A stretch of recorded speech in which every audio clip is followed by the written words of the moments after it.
உன்னத பாட்டு 2வது அதிகாரம் 6வது வசனம் இப்படியாக சொல்கிறது, அவர் இடது கை என் தலையின் கீழ் இருக்கிறது, அவர் வலது கை என்னை அணைத்துக் கொள்கிறது. நம்முடைய ஆண்டவர் நம்மளை அணைத்துக் கொள்கிற தேவன். இந்த உலகம் நம்மளை அணைக்கிறதுக்கு மறந்து போகலாம், இந்த உலகத்துல இருக்கிற நபர்கள் நம்மளை மறந்து போகலாம், தேற்றுறதுக்கு யாரும் இல்லாம இருக்கலாம்.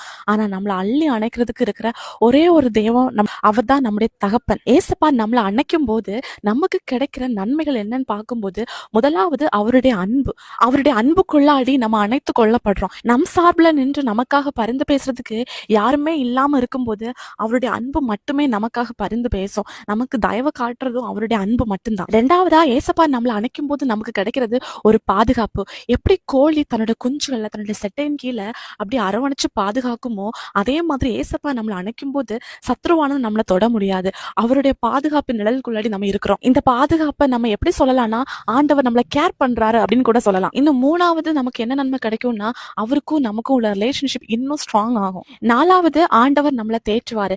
எப்பெல்லாம் நம்ம உடைஞ்சு போறோமோ, எப்பெல்லாம் அழுறோமோ, அப்போல்லாம் ஏசப்பா நம்மளை தேற்றுவாரு. அவருடைய வார்த்தையின் மூலம் நம்மளை தேற்றுவாரு. ஏசப்பா நம்மளை அணைத்துக் கொள்ள நம்ம என்ன செய்யணும் அப்படின்னா, அவருடைய பிள்ளையா நம்ம வாழணும். ஏசப்பா விரும்புற ஒரு வாழ்க்கை, அவருடைய செல்ல பிள்ளையா நம்ம வாழ்ந்தாலே போதும். ஆண்டவருடைய அரவணைப்புக்குள்ளாடி நம்ம வந்துருவோம். சாலமோன் ஞானி எப்படி சொல்றாங்க, அவருடைய இடது கை என் தலையின் கீழும், அவருடைய வலது கை என்னை அணைத்துக் கொள்கிறது அப்படின்னு சொல்றாங்க. இந்த அனுபவத்துக்கு உங்களை ஒப்பு கொடுங்க. ஏசப்பா உங்களை ஆசீர்வதிப்பாராக. இயேசு கிறிஸ்துவின் நாமத்தில் ஆமென்.